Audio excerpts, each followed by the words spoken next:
From the great American Southeast, it's time for North Alabama local history. It's been in the newspaper. Lisa Rickman did a story on you some time ago, and she was going to be here today. But I've asked the UNA Public History Department to do an archival story of Ernie, and I'll ask them to include you as well now. Because they do these oral histories to record, special events like this.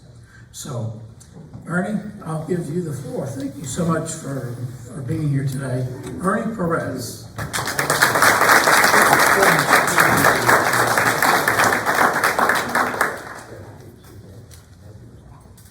I'm going to start with a little song, and it's in Spanish, and it's very simple. It says, Yo soy un hombre sincero, de donde crece la palma. Yo soy un hombre sincero, de donde crece la palma. Y antes de morir me quiero echar mis besos del alma. Thank you. Those are a gentleman by the name of Jose Marti, Cuban. He was revered in Cuba, in the normal Cuba, BC, before Castro, as George Washington.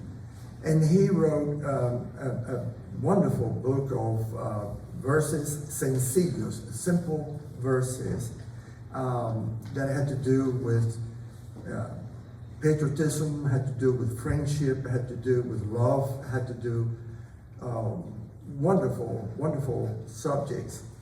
He, because of his stand, because of his outlook, before his courage, he got in trouble with the Spaniards. He was born in 1853, and so he had to leave Cuba. Even way back then, during the war of Cuba by himself against Spain.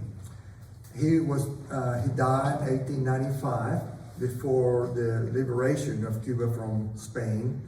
In other words, before the United States entered into the war and quickly gave victory to Cuba. Not only Cuba, but at the Spanish-American War was known, it gave the freedom to Cuba, to Puerto Rico, and to the Philippines. And so by the Treaty of Paris, then Cuba and Philippines and Puerto Rico received independence from Spain. Finally, the independence of the United States stayed in Cuba for a few years, get things normal, and then in May 20th of 1902, we received the independence. This is during William McKinley, term in office. He was the 25th American president, and his vice president, Garrett Augustus Hobart Vandermeer from New Jersey, was his vice president. He died, both of them died in office. Hobart died during McKinley's first term, and then when McKinley ran again in 1900, this was 1896, 1900, Teddy Roosevelt ran as vice president.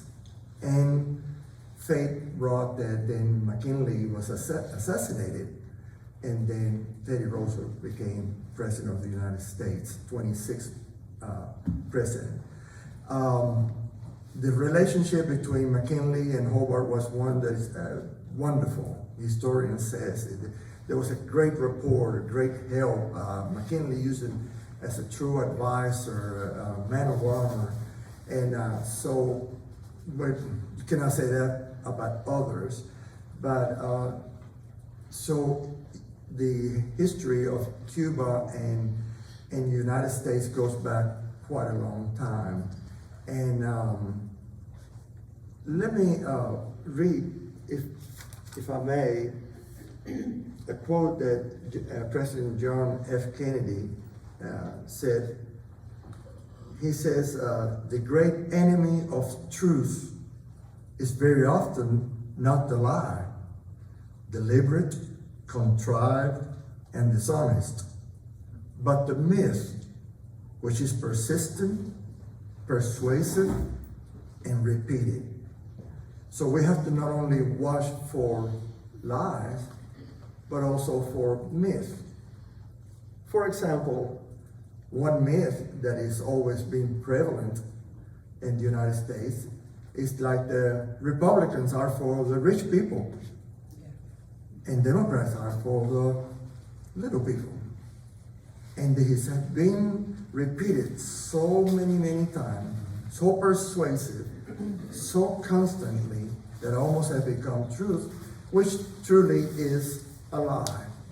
It's not true at all. So, life in Cuba, a lot of myths about it. One of them was that Cuba was composed of the very rich and the very poor. That was not true at all. We were not rich, my family. In fact, and my family were professionals. My dad was a physician, so was my uncle and my grandfather. Our business was in clinics and drugstore, and yet we were not rich. We were, you would say, middle class. So this myth that in Cuba, either you're very poor or you're very rich. Nothing in the middle. Not true at all. So that brings forth a lot of things like, for example, if you are poor or don't have all the means, that you don't have no health care. That's not true at all. And I'll give you a good example. My uncle, the government instituted, the name was ONDI, O-N-D-I. And this office, translating it, is an Office of Infantile Dispensaries. And it was good all over. They had it in all the provinces and many of the towns. And it was staffed by a regular MD. They had an X-ray machine there. If samples or lab, they were sent to the lab and then communicated back with the doctor. You didn't have to have any money. You get the best care. And the reason I know that is when I was little, I would get on my bicycle, see my uncle, and I would just go down Main Street into a brand spanking new, beautiful building with nurses and a physician. And the physician of the grade that when he was able to leave Cuba, when he got here, the only thing he had to do, it was pass the board, take the exam, and then if you pass it, you go practice. And he was able to. So it's not one of these so-called doctors, or not a doctor just by name, but by knowledge. So that another myth, that there was no education. If you were poor, you could not go to school.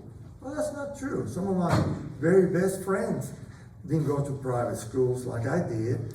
They went to public school. And let me tell you, there were, I would say, 10, maybe 40 times smarter than me, more prepared, well taught.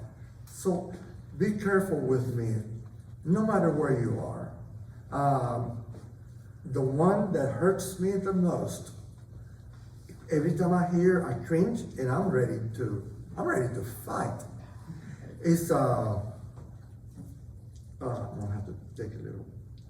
Excuse me, I'm so sorry.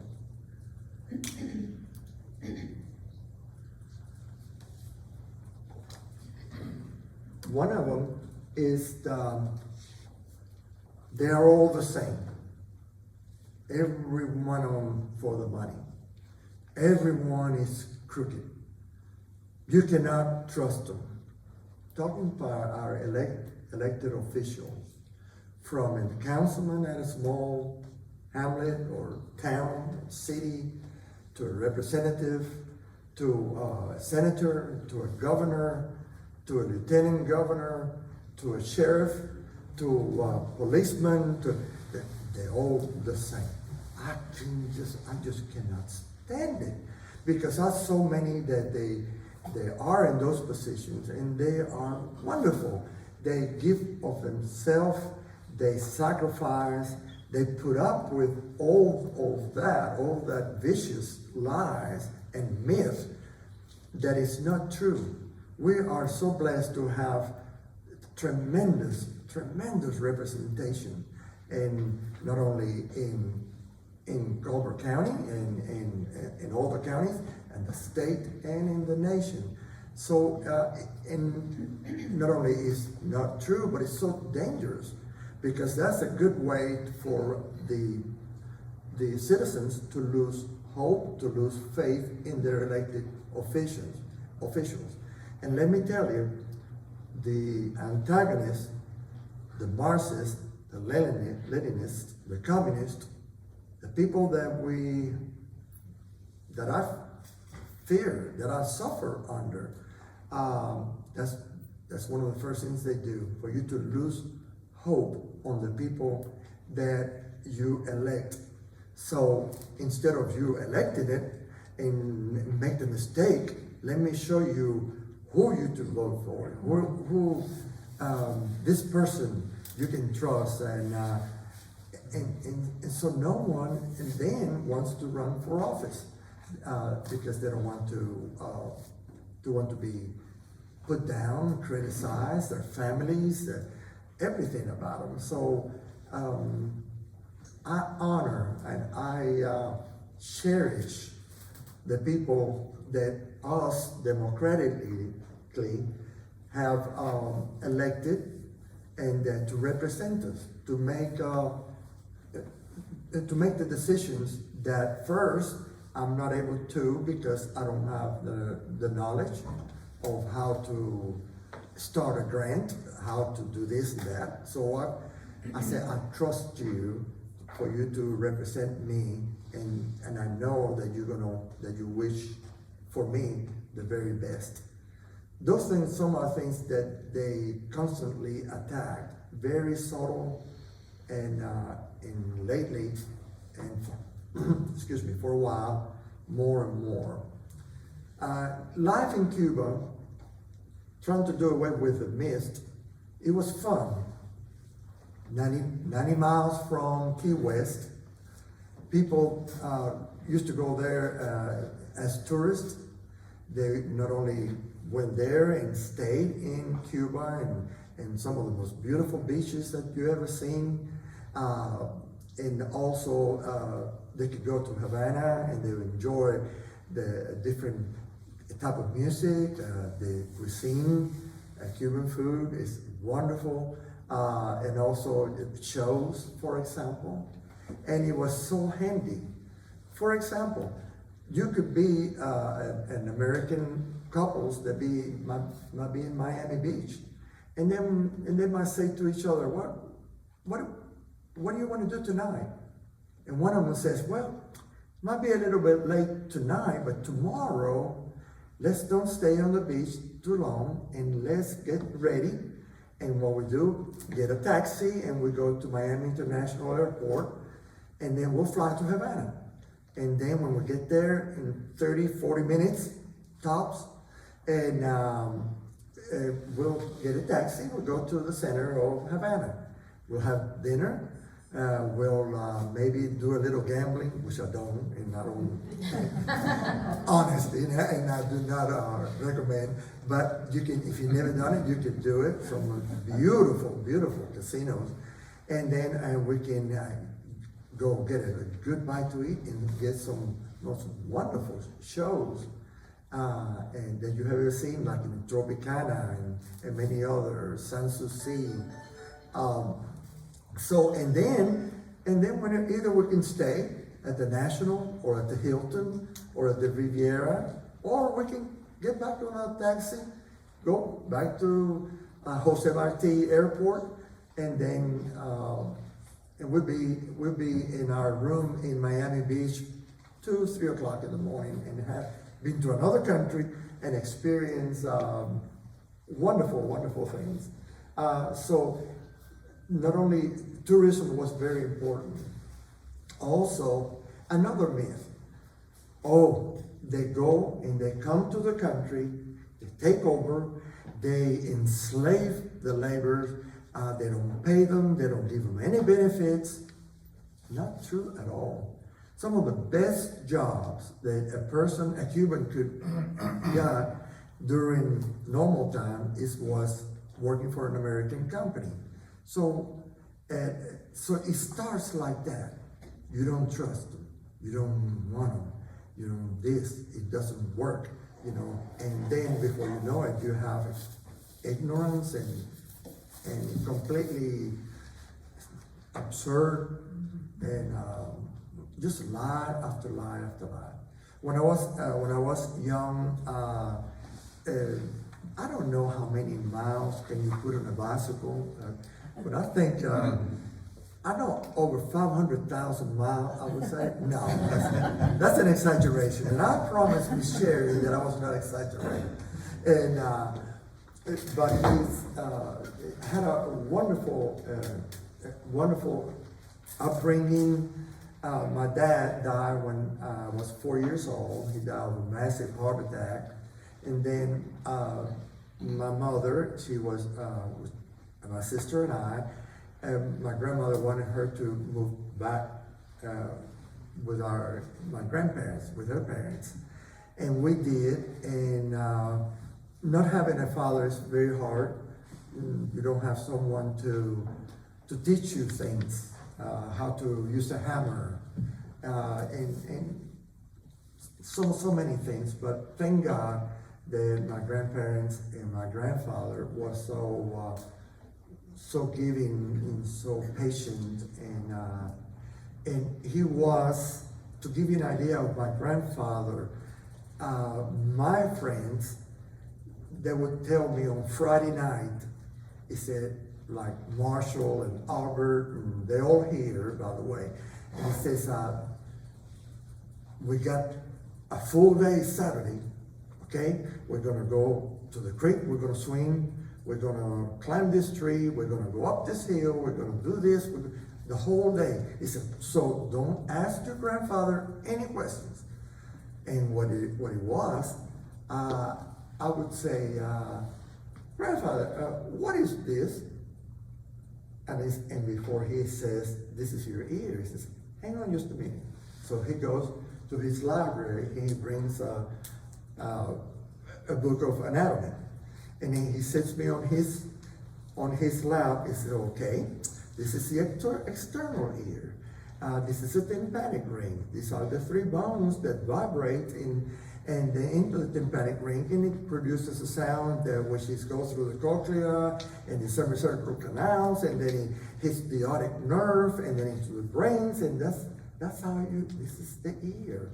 So one simple question, 45 minutes later, I found out that this is the ear. And I think I got it from him that friends asked me a question, and 45 minutes later, so to the fact that my wife sometimes says, Ernie wants a cracker? Ernie wants a cracker? she said that I speak more than a parrot. And, so life was good.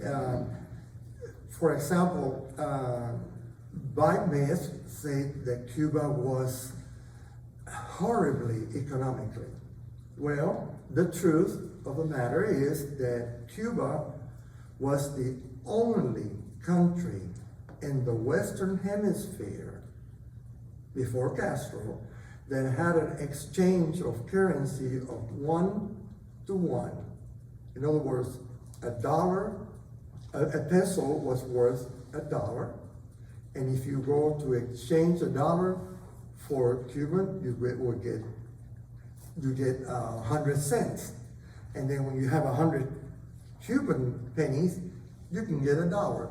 No other country, not even Canada, no Argentina, Venezuela, Mexico, none had the one-to-one exchange on currency. And that tells you that your economy is good, that something is going on.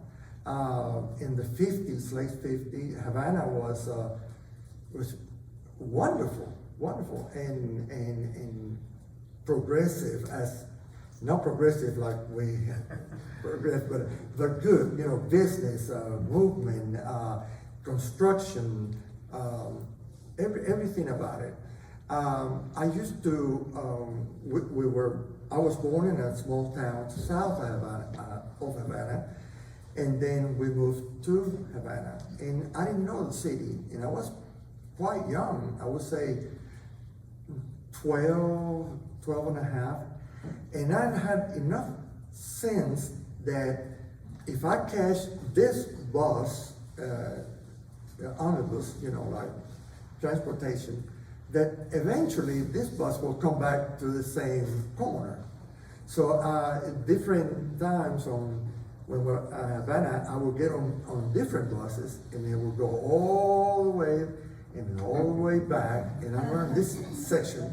And then the next time I would go and do it, and I saw, it's true that there are some places where that needed improvement, and that's true anywhere in the world. You can go to the richest city, you can go to Paris, or you can go to Brussels, or you can go anywhere in England, and you can see some beautiful places and some that are not as good. So we have our little places that needed improvement, and so the freedom that I have, for example, to get on a bus and go everywhere and not be stopped and not fear for my life. For example, I never told my grandmother that I heard another myth, that across the bay in Havana, right in the foothills of La Cabaña, is a fortress. And if you see a lot of pictures of Havana, you see El Morro, which is a lighthouse, and next to it is La Cabaña, it's an old Spaniard fortress built in the 1500s, where many crimes by Che Guevara were committed in that particular place. Well, I heard one time that there was a strip of land on the bottom, and there was chips from all over the world, that if you go there, you would die. That's the same, right? You don't go there, because if you go there, you would die. And I said, that just don't sound right. So one night, kind of dusk, I got in a little ferry, a little boat that went from one part of in Havana and go across the bay into that place. And I walk up and down the place, and there were some restaurants, there were some bars. It was not, pretty, but, well, I'm here. I didn't get killed. Excuse me again.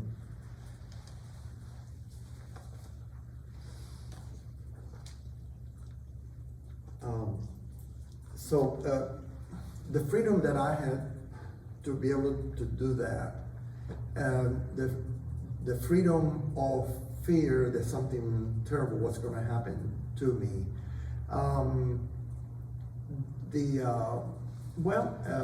Something else, for example, when my dad passed away, he left my mother financially secure. thank God for his wisdom, for his care, and for his love for us. And so one of his pensions, my mother says, okay, this pension, which was quite a bit, he says, is for you and your sister. He said, for you to do whatever you would like to do with it. So every month we divide. She gets half and I get half. I would keep $10, $15 at the most, put it in my pocket, and I run to the bank. And it was honestly quite a bit. So at a mass and with interest, I had a pretty good, how do you say here? I had a pretty good chunk. Is that right? Is that good? No, that's not a very good English at all. Chunk of change. Chunk of change. Yeah. That's what it is. And so my sister, which is a lot wiser than me, I dare not to be, she spent every dime of it, every month. She had 0 pennies. And so I had the freedom to save and to invest and to, that was mine. It was given to me by the good judgment of my father. Anyway, so whenever sometime we're together, my sister and I, and the subject is my dad's, one of my dad's pension for us, just to do whatever we wanted to. And she started laughing. I said, why are you laughing? He said, well, Castro didn't get my money. I spend it all. In other words, when Castro took every single cent that I have in the bank, that I have been putting for years, and just took it over. Not only that, but also he nationalized.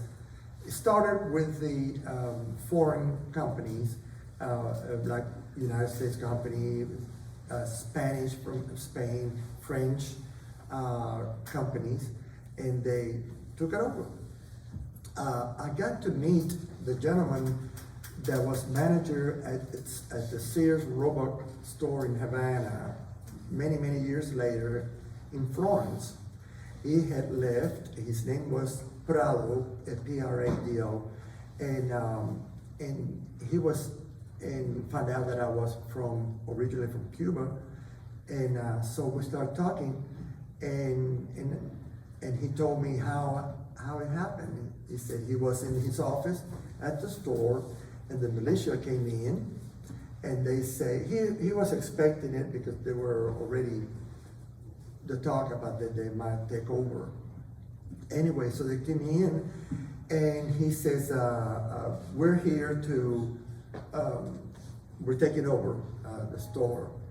And I said, and so when he got up from his desk, he reached over to take a picture of his wife and children that was sitting on his desk. And the militiaman says, no, that stays. I said, that's my family. That stays. And then he left, and that's it. So he told me that story. So that was taken over. All the refineries, the amount of money that the United States lost in the early 60s when Castro nationalized is into billions and billions of dollars. Big refineries, big factories, and not only like Shell company, Sears, Owens Corning, Owens, Illinois, many Goodyear, many places of business, good businesses, good jobs, good paying jobs. They took it over and did not give them. But then they start nationalizing the Cuban factories, the larger ones. and they kept moving. And they said, people said, when is it going to end? And then it did not end. And then all went until it got to us, and they nationalized our drugstore. And in places, for example, say for example, a gentleman, which I knew it happened, he owned a hardware store. And then they say, we're taking over. And by the way, if you want to still work here, you may. He said, what do you mean work here? I own the store. I built the building. I saw when the blocks were made, they were constructed when they made it. And the inventory is mine. The cash register is mine. He said, you don't understand. If you want a job, you can stay and we'll pay you to work here. And that over and over and over. Things start changing, people changing. Then the worst part of all, you lost the freedom, not only to get on a bus and see the city, move around, invest, earn, spend, but then you cannot talk. He said, what do you mean you cannot talk? What do you mean? No, you didn't know who to talk to. You were afraid to talk. You didn't know how that person felt about the government. So you were very, very, very cautious of what you say and who you say it to.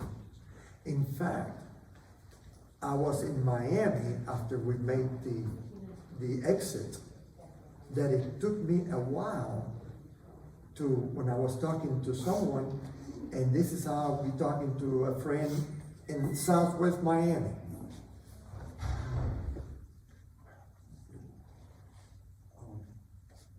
Oh, God.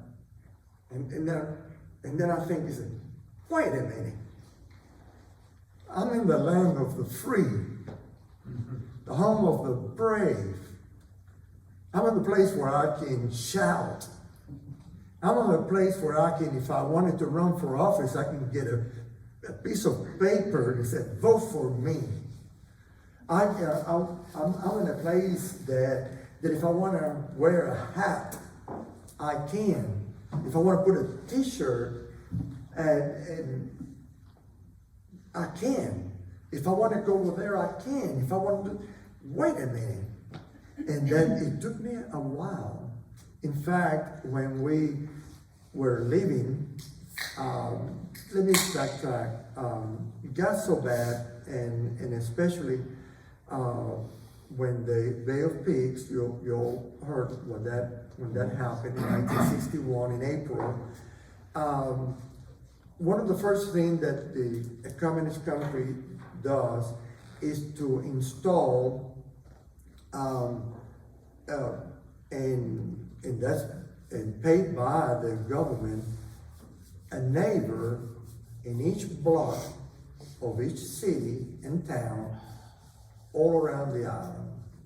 For example, if this is a block right here in a city, well, Miss Eleanor, she would be the head of the Committee for Defense of the Revolution, the CDR. And then her job, paid by the government, is to see who is Mr. Daniel, Judge Rosser, and she knows everything about Judge Rosser. And then she look around and they see David, and she knows everything of David, where he works, who his friends are, and especially how they feel about the revolution. And the same way will come over here and over there and in every city. So, surely enough, in the block where we lived during April 17th, 1961, the committee, they were informed that an invasion had happened. So they reported, and we were a family in our block that came in, came in at 2:30 in the morning. I was in my bedroom, and before I hear the commotion, bursting into the house, no search warrant, nothing, just coming in. And when I wake up, I'll see bearded man, militia man, pointing automatic weapons at my head, and I thought I was gonna die. And so they searched the house completely. They took everything out of the drawers. They overturned furniture. They were looking for arms and propaganda. We didn't have any. But my mother was very outspoken. They knew from the very beginning that it is not right. And it started when they nationalized an American company. She didn't wait until it was nationalized, a Cuban company, or even her business. Before that, I said, that's not right. That's their property. And they're good, and they do good. So right then and there, she was very, very outspoken, and that cost us to be put in jail. Well, that's not the proper word, not in jail, because we were arrested and held at our home. We could not leave, nobody could come in, and for days. Anyway, so I used to be a Boy Scout when I was a few years before, and I had a little web belt. You seen that what Army man uses, and you can hang all kinds of stuff. You hang so much on it that you can hardly walk. Little bitty fellow there, you just, but I had my little knife, and I had my little water container, and I had a little first aid kit, and you name it. A little bag with a compass, which I had to have in the middle of the city, but anyway, so they found that, and in that web belt, green olive, Army, World War II, it says U.S. Oh my goodness. And I knew then that I was going to die. But thank God and His providence and His mighty hand and His protection that I looked at 2:30 just as nervous, and I found I said, I'm a Boy Scout. I'm a Boy Scout. And we used that to go hiking and camping. And then they believed me somehow. And so anyway, my mother, at that time, she started making preparations to exit, to leave. Thank God that and forgive me for saying thank God so many times. But thank God, because every time we turn around, it was almost like a providential, or it's almost like His hand was guiding my mom, that He was protecting us. So I know that you are believers, yes. But I'll repeat myself, thank God. Thank God. And so we had been in the United States before as tourists in 1957, and where we came to Miami Beach and stayed for, I think it was a month. We stayed and enjoying. We were able to bring our car, and so there was a ferry that every day came from Havana to Key West, and you can bring your car, and then you have special permits, and then we drove from Key West to Miami. And in fact, if you ever see some of the pictures now where all the old cars in Havana and all that, if you see a light blue 1957 hardtop Chevrolet, that was ours. And they didn't pay us for it, and the people that are driving it, they didn't pay for it. They stole it.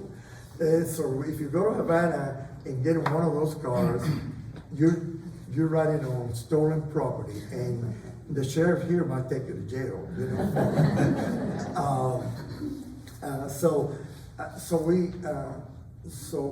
She started making preparation for us to leave, and when we left without anything. And all the monies were taken. You cannot bring, at that time, you cannot bring jewelry. You cannot bring money. You cannot bring anything of value. And so the day came. Oh, by the way, she purchased a round trip ticket on a Pan Am flight, and my wife, she knows how to hurt a person. She says, you don't behave, and remember, you still got a round trip car. So I'll send you back to Cuba. Oh no, honey, no, I'll take the garbage out. Where's the weed eater?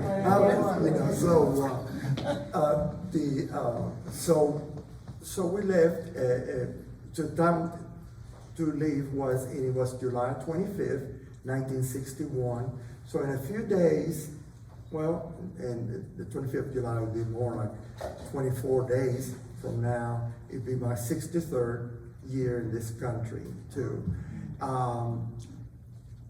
When we were at they used to call it the pecera, or the fish tank, because when you went in there at this airport that tourists used to use, you would say your goodbyes to your friends and to your family, to your grandparents, and then not be able to touch them again. Only through glass. And you can put your hands and you can touch them again. And as I was sitting there, years later, I saw some similarities between myself and Alexei Romanov. I was there with my mother and my sister. We were promised that we were going to get on the plane and we wouldn't be able to leave. And that's almost the same thing that it was told. It was not a plane, that it was told to Nikolai, Alexandra, Olga, Tatiana, Maria, Anastasia, and little Alexei, which was about my age. I was about close to 14 years old. I was about 14 and a half. When they promised him, and when they were being held at a city that is about 200 miles north of the Kazakhstan boundary, about 890 miles southeast of Moscow, a city named Yekaterinburg, and they were being held there, along with a doctor and Alexei that suffered from hemophilia, and they were saying, we are going to move you, you're going to be in a better place. So they led him to the basement of this poorhouse, and there they were assassinated, the whole family. And now find out exactly where they were until the fall of the Soviet Union. And then where that awful place was, they built a beautiful church, and that's where they're interned. He was about the same age. He was going to be taken to, they thought, to a better place. And I was thinking, I said, what? And I thought, we're not going to get in a plane and come to the United States. How about if they don't? And they would shoot my sister, my mother, you know. But thank God, we were able to exit. Something else that had similarities with Alexei and the Romanov family.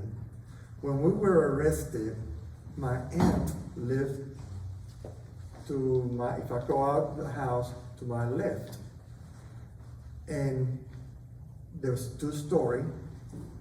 And as we were arrested and pushed around, slapped around, and cursed, and just awful, I looked up and I saw my mother's first cousin, would be my first cousin once removed.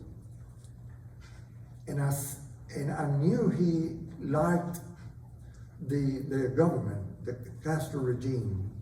I don't know why, but he kind of liked him. And then I didn't say it, but I was thinking, he said, you know that we have not violated the law. You know that we don't have no weapons. You know that we spoke the truth. He said, you could help us. A cousin. Well, help didn't come from him at all.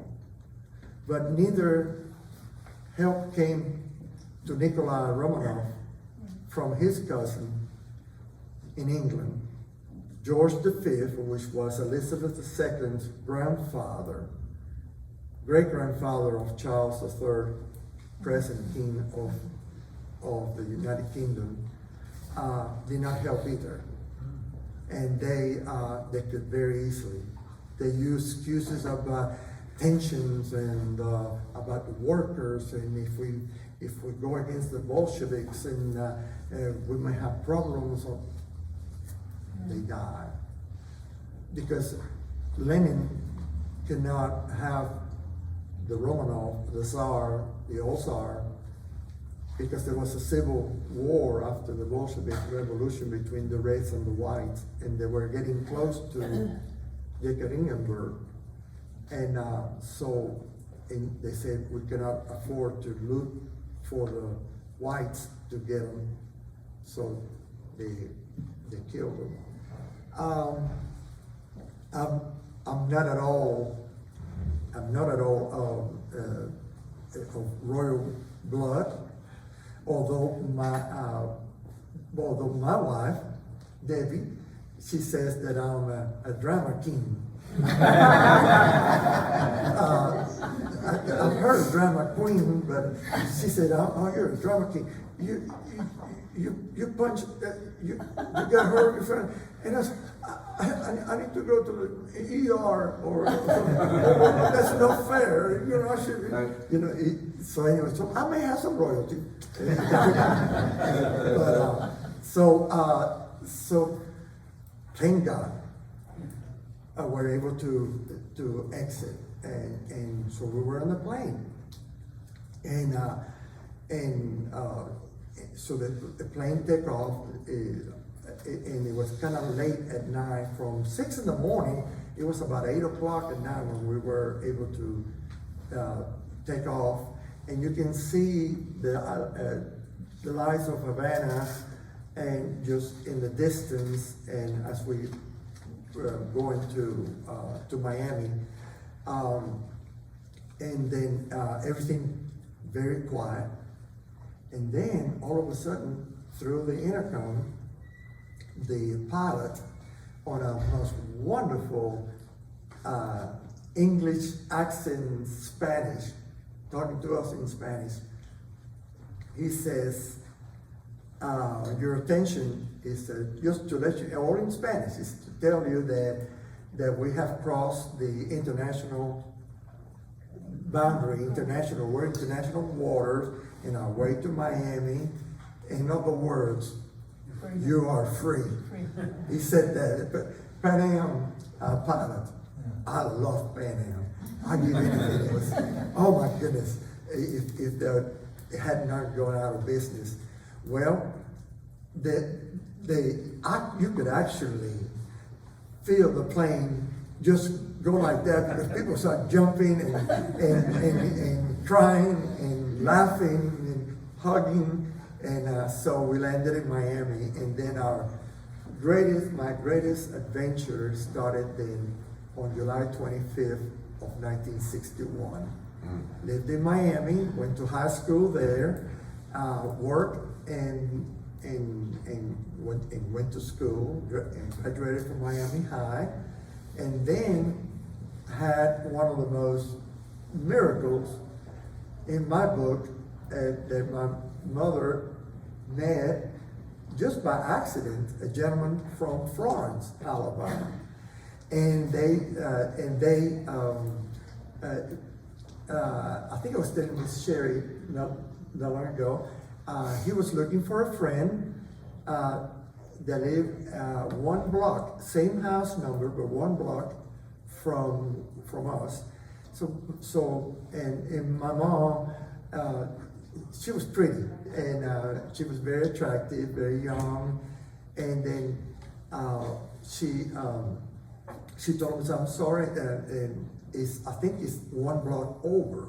So he went, found his friend, and he came back, and yes, I found my friend, and then kind of as excuse, and then a few days later came back and invited us to my sister, myself, my mother, to dinner. Anyway, and that rose into where they were married, and he was from Florence.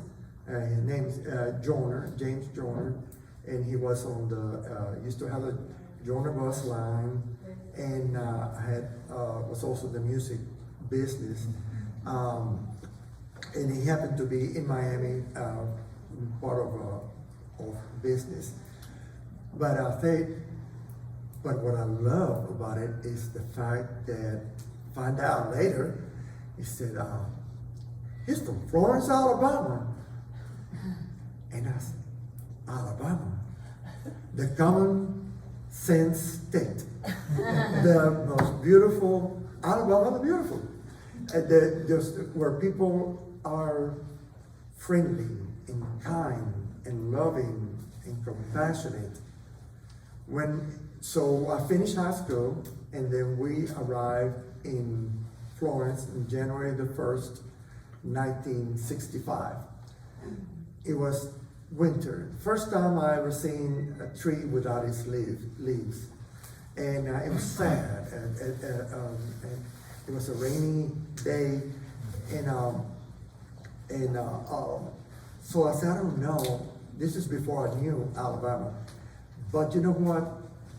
What made me change my mind, and on the corner, on Court Street, between Mobile Street and Tennessee Street in Florence, where Rogers and Kreisman's stores were.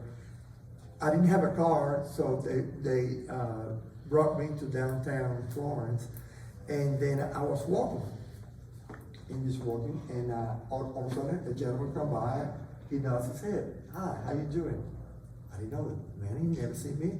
I just got here. And another person said something about the weather, and also went, hi, how you doing? Have a good day. And I said, oh my. What is, oh my. All of a sudden, I'm not kidding. All of a sudden, birds started appearing and singing, and the sun was shining, and winter is coming. Winter had arrived from the warmth and from the care and from the knowledge that existed in Florence, Alabama, in the state, the most beautiful state. And it's been, let me tell you, I must have royal blood. And what it proves it is that I have been treated like royalty by the people of the United States and by the people of Alabama, and all these years, since 65, what happened is that 50-something years. And so thank you so much. What a terrific country. Everything that I had that was taken away from me, it was restored. And something that it was given to me at Miami International Airport on that night when we arrived, it was a very simple box. It resembled like a little cigar box. And in it had a pencil, had a little papers, like a little notepad. He had a toothbrush, and he had a New Testament in it. And I said, oh, how nice, a box, a pencil, a notepad, a toothbrush. And then I started thinking, what does that mean? What does that represent in every sense? Well, a pencil and a notepad. I can write. I can write my most inner feelings. I can write the truth. I can communicate. No one can tell me, no, you cannot talk, you're free to write. Then, in a place where they wanted to kill me, they put a toothbrush representing health, representing we want you healthy. And that's what that toothbrush signified. A New Testament, faith that there is a God Almighty, creator of heaven and earth, that loves us so much that he died for us. You imagine royalty lying for Ernie. And then it's in this book, this whole story about it. And where religion was taken away from you. I saw when priests and some of them were my teachers, that they were expelled and put on a ship to go back to Spain, along with Spaniards. If you were Cuban priest, you could stay, but if you were Spaniard, Italian, or French, or English priest, you had to go. And as they were going up the gangplank into the ship, there were people ordered by the government throwing all kinds of things, and there were people that they had given their lives for the betterment and for their spirit, for their soul, along with Baptists and Presbyterian ministers that they were expelled that time. So religion wanted to be erased. Now I come to a place that I find this, no, you have freedom to worship. You have freedom to find out where do you want to worship, or not to worship. And then I said, well, there's the box. When I take all of that, it's an empty box. But what does that box mean? He said, well, everything was taken away from you, Ernie. Everything that you had. Everything. Here's a box. Learn, work, obey the law, fill it up with whatever is that you desire, that you want. It's money, put the money. If it's photographs of memories, memories. Whatever it is, you have the freedom to start over with health, with freedom, with God, in a place, a depository of whatever is important to you. That was given to me by the great American people and the greatest country in the world. The Jewish people consider two places, or mainly, two places as most sacred. One was the first temple built by Solomon, destroyed by the Babylonians. That was a very holy place. And they also held a place at Mount Sinai, where the Torah, where the commandments were given in the Sinai Peninsula. And that was also a very important holy place. Well, in the book of Kings, Elijah, having problems with the people not believing in him, not listening to him, he went back to Sinai. And the Bible said that in a cave with his mantle, he was looking for something holy. Well, a great wind, the Bible says, came, so strong that it turned rocks over. But he did not find the Spirit of God in the wind.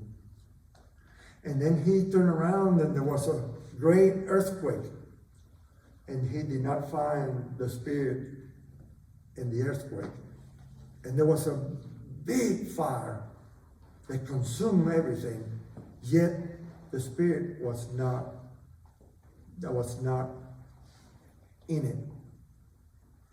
The one entry in the Talmud, or Jewish Talmud, it says that, I wrote it in I would like to, if I may. And the Talmud says, it is not the place that honors the person. Rather, the person honors the place.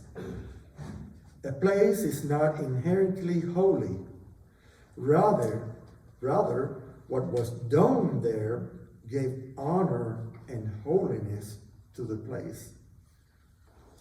We live in the United States, the most beautiful. In fact, the song America the Beautiful, from sea to shining sea, majestic mountains, rivers, fertile ground. Yet it's not holy.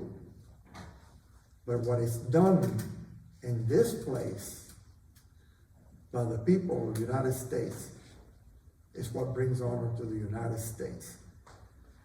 It's my belief that the American people would live in Zimbabwe. There would be greatness in Zimbabwe, or Central African Republic, or Cameroon, or anywhere that you might want to go. The honor that has been done by the American people in this place,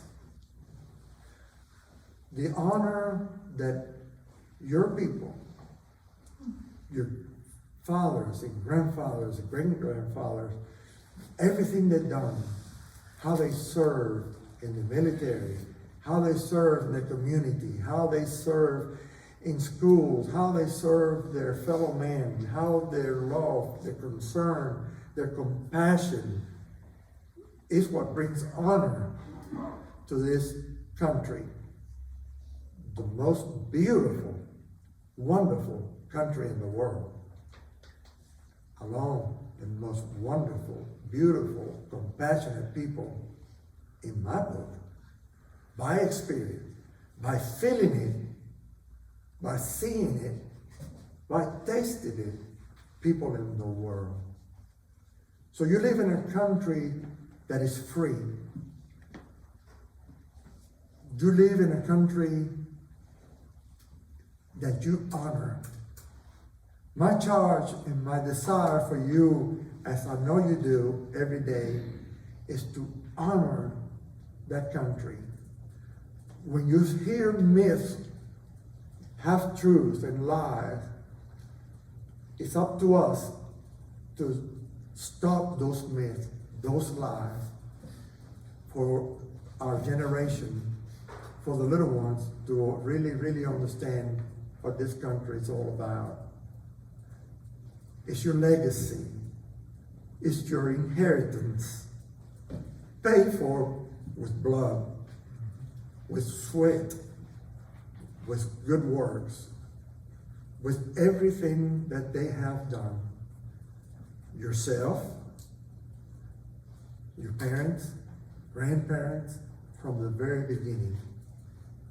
from the people that we elect, with the people that we elect to protect us.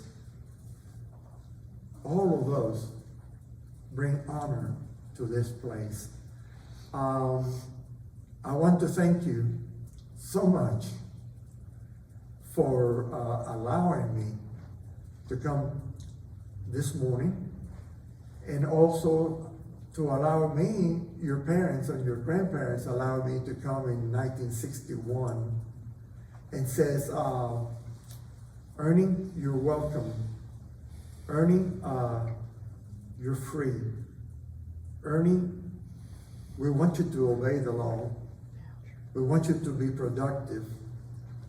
We don't want you to be a nomad, that you're here because it's fertile, but then I move over here where it's a little more fertile because that, no, come and settle, come and build, come and do things, and do what John Kennedy also said, ask not what your country can do for you. Ask, work, think, do what you can do for your country. So, can you build a bridge? Well, yes, there's people that build bridges, and engineers, and everything that is required to build a bridge. So I cannot build that kind of bridge. Well, can you build bridges between people, about people group? One thing I hate to talk is about race. There's one race, and it's a human race created by God Almighty. And then there we have made people groups and have separated us like that. Okay, sometimes we need bridges. Sometimes we need to go and amend and make up for mistakes done. Can you do that? Yes, I can do that. Well, can you build a university? Well, it takes buildings and staff, and it takes books, and it takes everything. Well, maybe you cannot build but can you teach? Can you tell someone that they do not know the truth? Can you instruct them in that way? So many things that we can do, that we can make this country the greatest country in the world has ever seen. We can even make it better. Now, there are forces right now that would like to stop you. You know it. You have felt it. You have seen it. You heard it. The misinformation, the lies, the myth, the trying to destroy the very fabric of our being. And by closing, I would love to ask you just a few questions. One is, do you consider yourself an independent person? Us here would say, yes, I'm independent. I'm my own person, you know. Well, you would hate it when socialism comes, or communism, Leninism, Marxism, whatever, fascism, whatever you want to call it. You're going to hate it because they do not allow an independent person at all. Do you consider yourself a free thinker? If you do, and you want to think for yourself, you're going to hate communism because you cannot free think. You have to follow their edicts, their thoughts, but not yours. Do you like or find necessary to offer your opinion? If you do, you're in deep trouble if you live under communism. Does the existence of injustice offend you and moves you to do something about it? If you live under communism and you see injustice, someone arrested, someone taking their property, someone mistreated with no rights whatsoever, no habeas corpus, no be able to go into a fair judge, but to a tribunal, that you're already guilty before you even went in. No lawyers to represent you to protect your rights, because you don't have rights. We used to have a constitution of 1940, and that was done away quick. And I have quite a bit more. Do you enjoy making plans about your life? You all do. You cannot make plans over there because all your plans are done for you. Do you enjoy it and looking forward to raise your children and teach them the way things should be? You're going to hate it there, because the state will tell you how to raise your children. And so on. You are Americans. I am an American. I was a Cuban. In fact, my email says xqban@aol.com.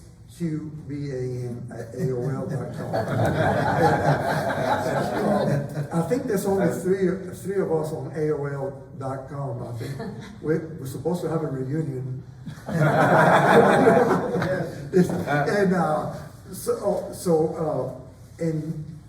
And this most glorious flag. I used to play an allegiance to it in high school, but I was not a citizen. So when I became citizen in Birmingham, along with I think it was about 70 others, and I took, for the very, very, very first time, and just I pledged allegiance to it, to what it represents, to the people that saved my life. People ask me, what do you think of American people? What do you think about the United States? He said, well, how would you feel about a place and the people that save your life? So this most beautiful flag, God bless Betsy Ross. Ross? Yes. I wrote what it says. Yes. And that give us this, in what it represents, and what we need to remember what it is. And it was the very first time. Oh, it feels so good. And so that's my story. To go from having taken it away, to go to a place where I was included, having inclusion, and I have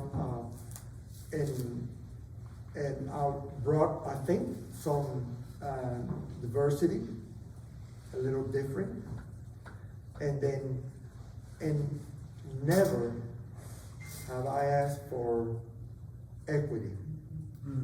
The only thing I asked and prayed for was an opportunity, and that was given to me to do with my life what I'm going to do. And now there's a lot of talk about, you have to be to have things like that. I said, well, opportunity. Now, if there's persons, groups that does not, opportunity has not been offered to them, then that's something that we can do to make the country better, is to make sure, fight for everyone to have the opportunity that everyone else have. And we must be vigilant and do something about that. So thank you for your inclusion. Thank you for your love. Thank you for in January the 2nd, 1965, in Florence, Alabama. Thank you for saying Hey, how you doing? And it changed my life. And so God bless you. And let's keep America going another 10,000 years until the Lord comes. Yeah. And so thank you very much. Thank you.